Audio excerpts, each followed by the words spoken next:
അവനെൻ്റെ സങ്കേതമാം ഉറപ്പുള്ള കോട്ടയുമാം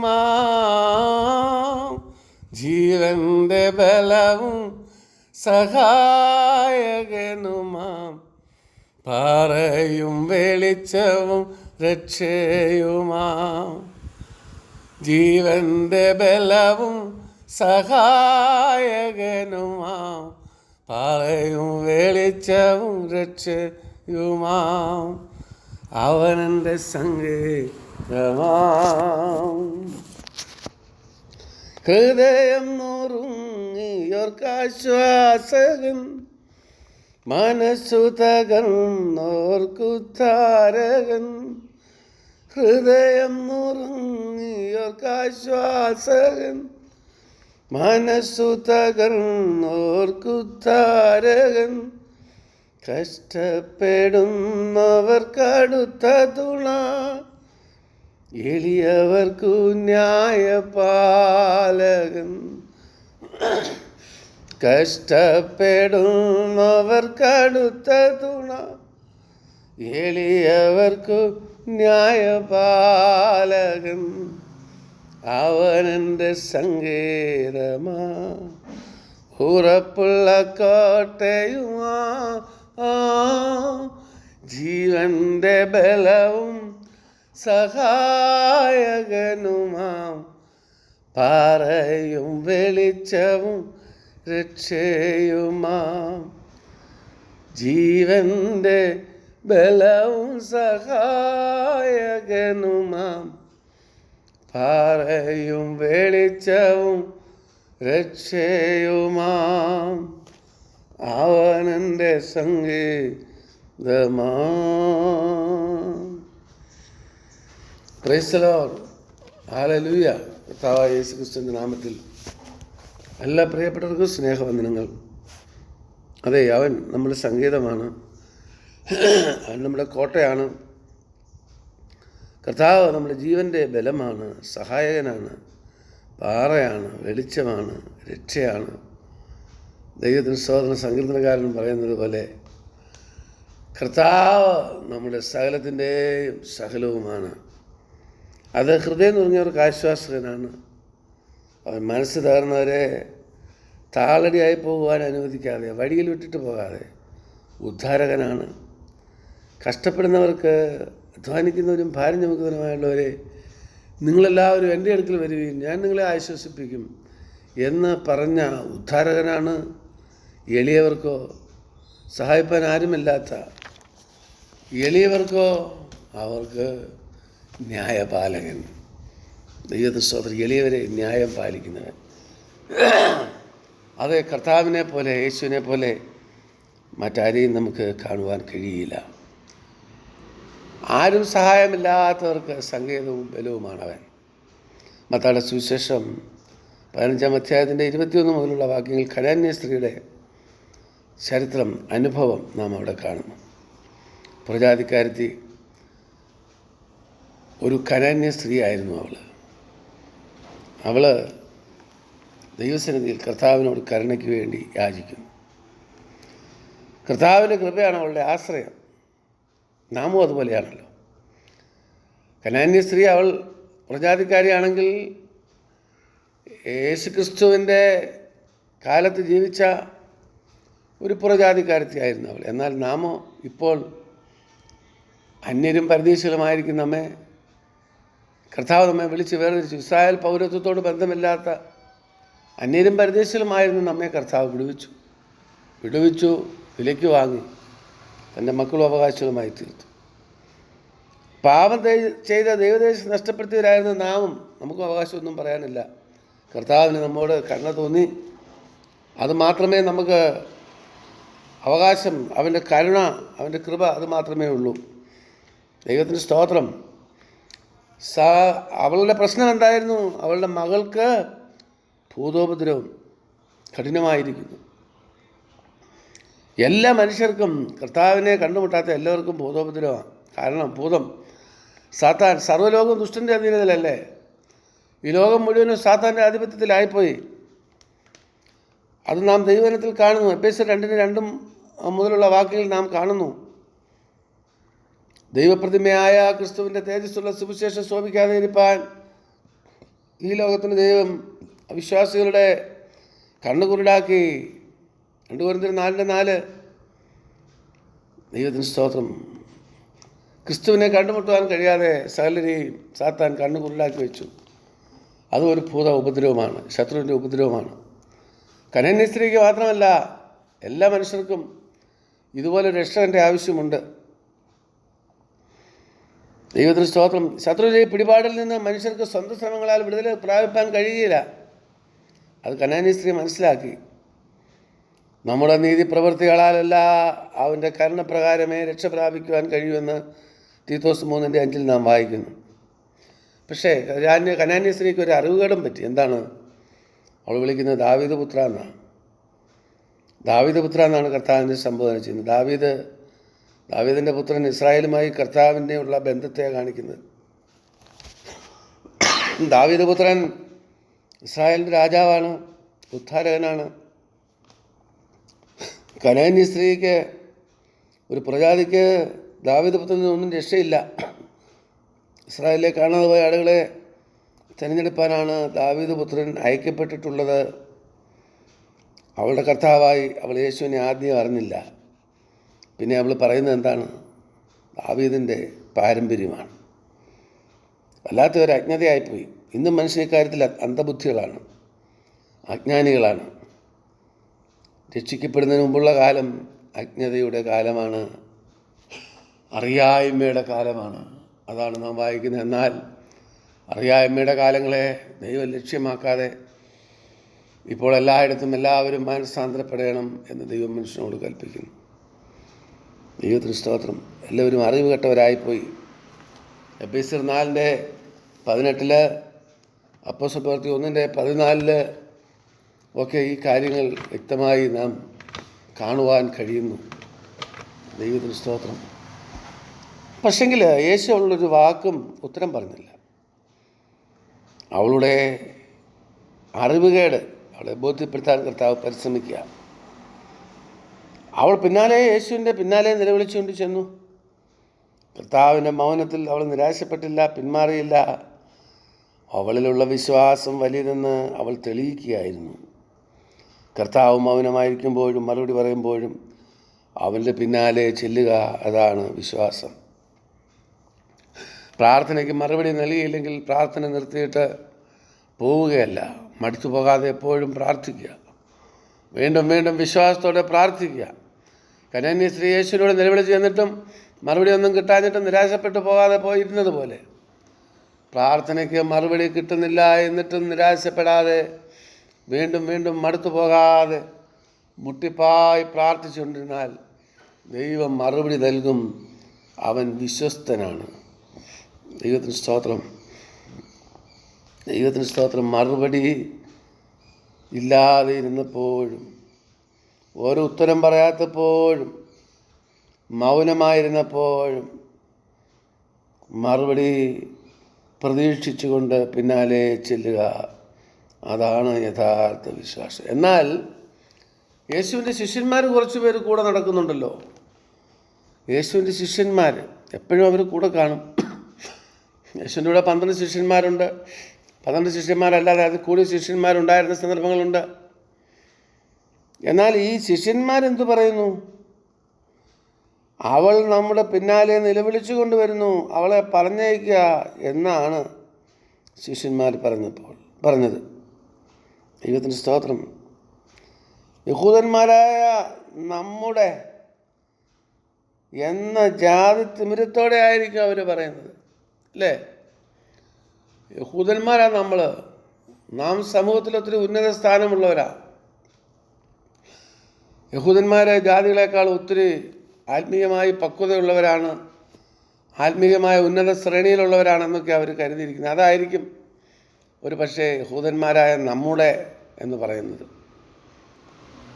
അതല്ലെങ്കിൽ യേശുവിൻ്റെ പിന്നാലെ പോകുന്ന അവരൊത്തിരി ബഹുമാനിക്കപ്പെടേണ്ടവരായിരിക്കും.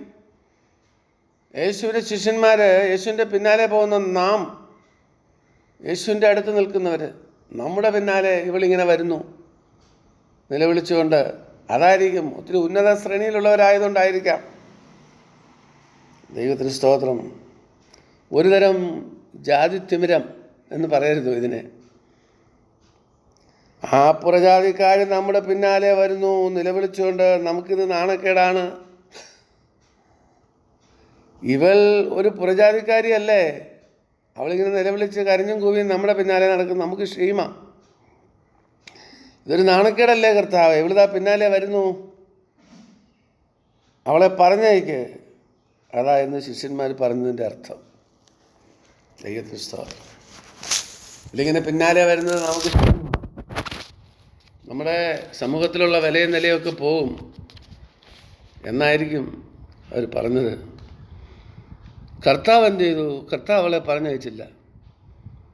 കർത്താവ് അവളെ പറഞ്ഞയക്കാതെ അവളുടെ വിശ്വാസത്തെ ഒരു പരിശോധനയിൽ കൂടെ കടത്തിവിട്ടു. ദൈവത്തിന് സ്തോത്രം. അവൾ എല്ലാ വിധത്തിലും അയോഗ്യയാണെന്നുള്ള ബോധം അവൾക്കുണ്ടാകേണ്ടിയിരിക്കുന്നു. അതാ യേശു ഉദ്ദേശിച്ചത്. അവൾ സ്വന്തം ജാതിയല്ല, എല്ലാ വിധത്തിലും അവൾക്കൊരു യോഗ്യതയുമില്ല. ഇസ്രായേലിയരുടെ ദൃഷ്ടിയിൽ ഒരു പുറജാതിക്കാരി മാത്രമാണ് അവൾ. അത് സമ്മതിക്കാനുള്ള വിനയഹൃദയം അവളിലുണ്ടോ?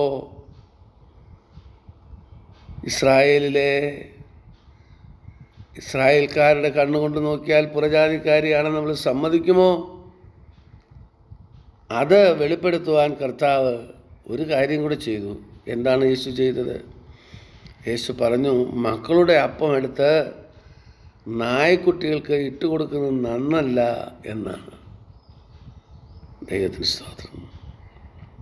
മക്കൾ എന്ന് പറഞ്ഞാൽ യേശുവിൻ്റെ സ്വന്തം ജനം, ഇസ്രായേൽ മക്കൾ. അവരുടെ അപ്പം എടുത്ത് നായ്ക്കുട്ടികൾക്ക് ഇട്ടുകൊടുക്കുക. അവരുടെ അപ്പം എന്ന് പറഞ്ഞാൽ യേശു ഇസ്രായേൽ ജനത്തെ വിടുവിപ്പാനാണ് വന്നത്. അത് ആ യേശുവിൻ്റെ മുഖാന്തരം എന്തെങ്കിലും ബെനിഫിറ്റ് ഉണ്ടായാൽ അത് അവർക്കാണ് കിട്ടേണ്ടത്. പ്രജാതിക്കാരി നായ്ക്കുട്ടികളെ നായ്ക്കുട്ടികളോട് ഉപമിച്ച് പറയുകയാണ്. യഹൂദന്മാർ അങ്ങനെയൊക്കെയാണ് കരുതുന്നത്. മക്കളുടെ അപ്പം എടുത്ത് നായ്ക്കുട്ടികൾക്ക് ഇട്ട് കൊടുക്കുന്നത് നന്നല്ല. ഉടനെ അവൾ പറയുന്ന മറുപടി എന്താണ്? അതേ കർത്താവേ. അവളത് സമ്മതിച്ചു, അവളത് ഏറ്റു പറഞ്ഞു. ഒരു വളർത്തു നായുടേതല്ല, നായ്ക്കുട്ടിയുടെ സ്ഥാനത്ത് തന്നെ നിൽപ്പാൻ അവൾ തയ്യാറായി. എന്തൊരത്ഭുതം! എന്നെ അങ്ങനെ പരിഹസിച്ച് പറഞ്ഞല്ലോ, ഞാനിനിയും ഇവൻ്റെ ഒരു കാര്യത്തിന് നിൽക്കുന്നില്ല, എനിക്ക് അവൻ്റെ സൗഖ്യം വേണ്ടെന്ന് പറഞ്ഞ് ഇട്ട് കളഞ്ഞിട്ട് പോയില്ല. അവൾ ഒരു വളർത്തു നായുടെ അല്ല, ഒരു നായ്ക്കുട്ടിയുടെ സ്ഥാനത്ത് പറഞ്ഞിട്ട് പോലും അവൾ പിന്മാറിയില്ല. നായ്ക്കുട്ടിയുടെ സ്ഥാനത്ത് തന്നെ നിൽപ്പാൻ അവൾ തയ്യാറായി. അവനെ ദാവീദ് പുത്ര എന്ന് വിളിക്കുന്നത് മാറ്റി. അത്രയ്ക്കൊരു വ്യത്യാസം. അത് മാറ്റിയിട്ട് കർത്താവേ എന്നവൾ വിളിച്ചു. ഒരു സ്റ്റെപ്പ് കൂടെ കടന്ന് കർത്താവേ എന്നാണ് വിളിച്ചത്. ഇസ്രായേലിൻ്റെ ദാവീദ് പുത്രൻ അവളുടെ കർത്താവാണെന്ന് അവൾ അവകാശപ്പെട്ടു. നീ പറഞ്ഞത് ശരിയാണ്. നീ ഇസ്രായേലിൻ്റെ ദാവീദ് പുത്രനാണ്, ഇസ്രായേലിൻ്റെ പാരമ്പര്യക്കാരനാണ് നീ. പക്ഷേ നീ കർത്താവാണ്, എൻ്റെ കർത്താവാണ്.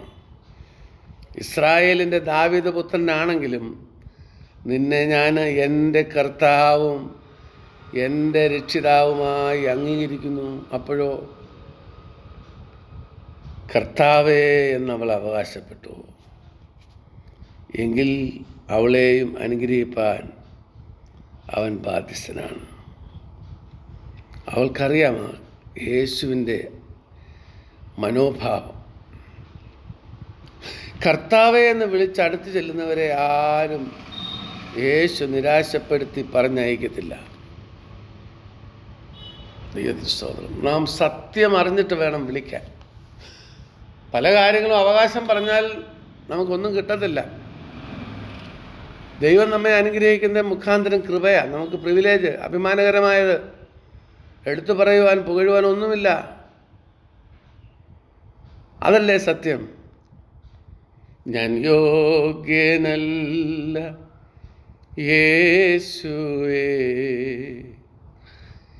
നിൻ നന്മ പ്രാപിപ്പാൻ. ഞാൻ യോഗ്യനല്ല യേശുവേ, നിൻ സ്നേഹം പ്രാപിപ്പാൻ. എങ്കിലും നീ സ്നേഹിച്ചു, എങ്കിലും നീ മാനിച്ചു,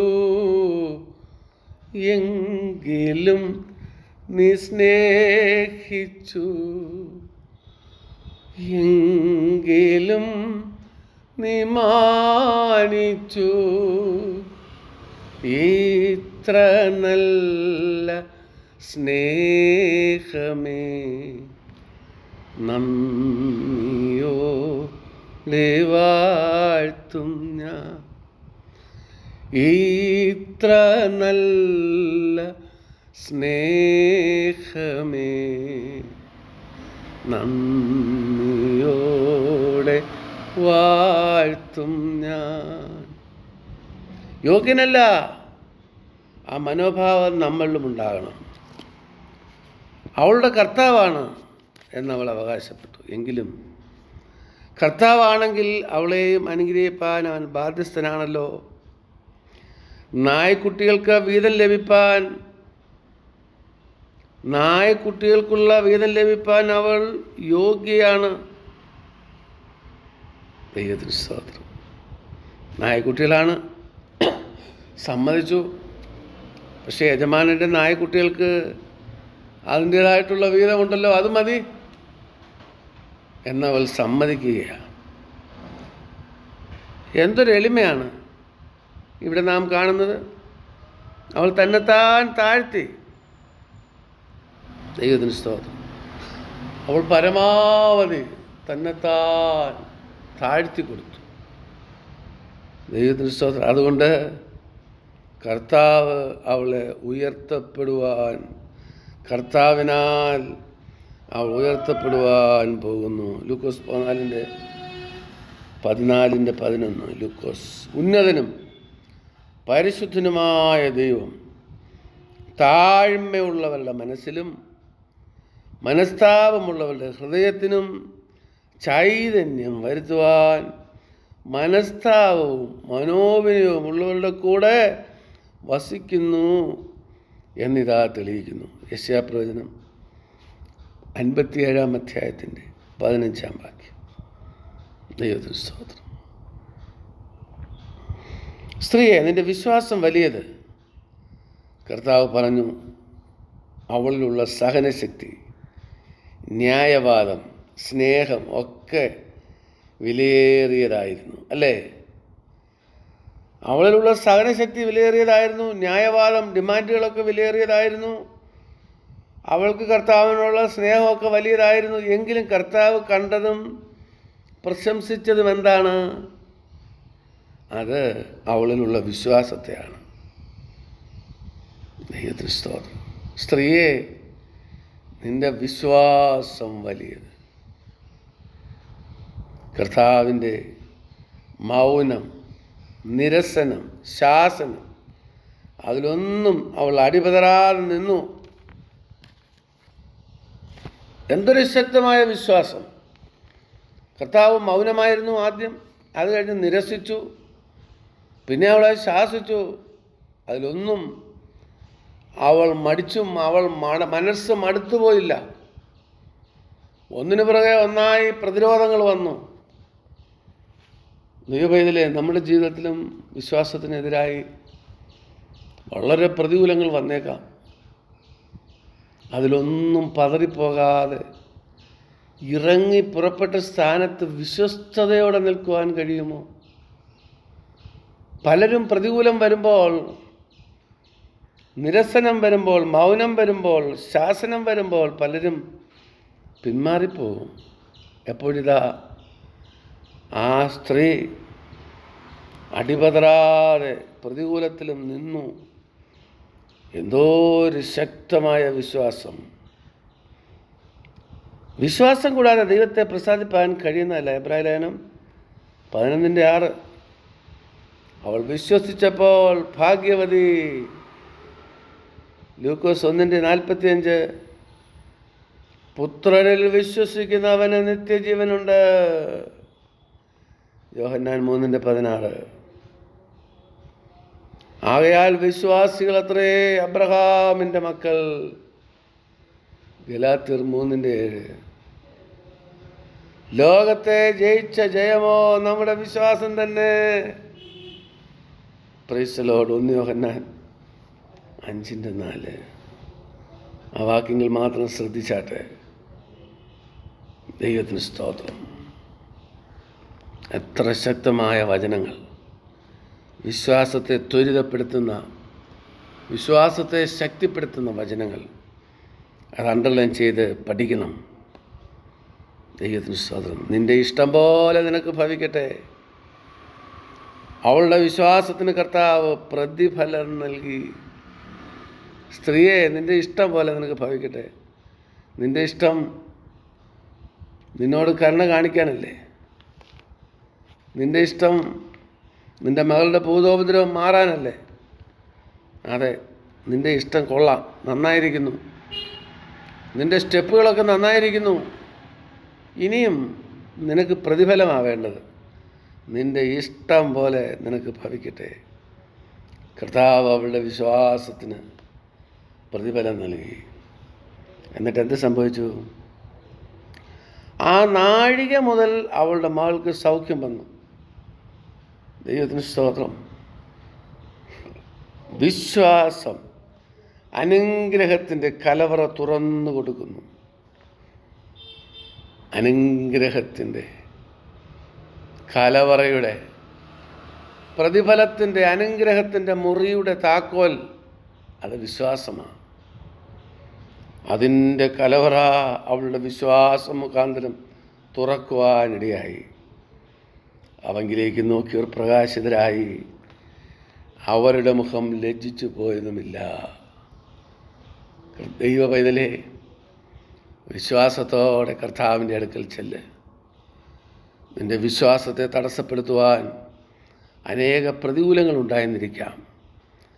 ഒരു പക്ഷേ നിൻ്റെ വീട്ടുകാർ നിനക്ക് ശത്രുക്കളാകാം. ഒരു പക്ഷേ നീ ഉൾപ്പെട്ട് നിൽക്കുന്ന സമൂഹം നിനക്കെതിരാകാം. നിൻ്റെ രക്തബന്ധത്തിൽപ്പെട്ടവർ പോലും നിന്നെ എതിർത്തെന്നിരിക്കാം. നിൻ്റെ വിശ്വാസത്തിനെതിരായി അനേക തടസ്സങ്ങൾ വന്നെന്നിരിക്കാം. എങ്കിലും ഈ കനാന്യ സ്ത്രീയെ പോലെ ധൈര്യത്തോടെ, വിശ്വാസത്തോടെ കർത്താവിനെ പിൻപറ്റുവാൻ നിനക്ക് കഴിഞ്ഞാൽ അവൻ വിശ്വാസത്തിൻ്റെ, അനുഗ്രഹത്തിൻ്റെ കലവറ തുറക്കും. നിൻ്റെ പ്രശ്നത്തിന് പരിഹാരം ലഭിക്കും. ആ നാഴിക മുതൽ അവളുടെ മകൾക്ക് സൗഖ്യം വന്നു. വിശ്വാസത്തോടെ കർത്താവിനെ പിൻപറ്റ്, അവനെ കർത്താവായി സ്വീകരിക്കുക. മറ്റുള്ളവരുടെ അനുഭവമല്ല, പാരമ്പര്യമല്ല, പാരമ്പര്യത്തിൽ കാര്യമില്ല. അവനെ കർത്താവും രക്ഷിതാവുമായി സ്വീകരിച്ച് യേശുവിൽ വിശ്വസിച്ചാൽ നിൻ്റെ പ്രശ്നങ്ങൾക്ക് പരിഹാരമാവും. പരിശുദ്ധ ദൈവമേ, സ്വർഗപിതാവേ, ആ കനാന്യ സ്ത്രീ പ്രതികൂലങ്ങളെ വകവെക്കാതെ കർത്താവിൻ്റെ പിന്നിൽ പൂർണ്ണമായി പറ്റി നിന്നതുകൊണ്ട് നീ അവളുടെ വിശ്വാസത്തെ മാനിച്ച് അവളുടെ പൈതലിന് സൗഖ്യം കൊടുത്തല്ലോ.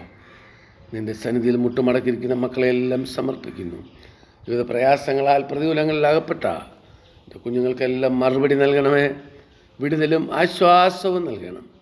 പിതാവിൻ്റെയും പുത്രൻ്റെയും പരിശുദ്ധാത്മാവിൻ്റെയും നാമത്തിൽ നിൻ്റെ മക്കളെ അനുഗ്രഹിച്ച് പ്രാർത്ഥിക്കുന്നു. എല്ലാ പ്രശ്നത്തിനും വിടുതൽ നൽകട്ടെ. എല്ലാ രോഗവും അധികാരമുള്ള യേശുവിൻ്റെ നാമത്തിൽ നീങ്ങിപ്പോകട്ടെ. പ്രാർത്ഥനയ്ക്ക് മറുപടി നൽകിയതിനാൽ സ്തോത്രം. ക്രിസ്തു യേശുവിൻ്റെ നാമത്തിൽ തന്നെ. ആമേൻ, ആമേൻ.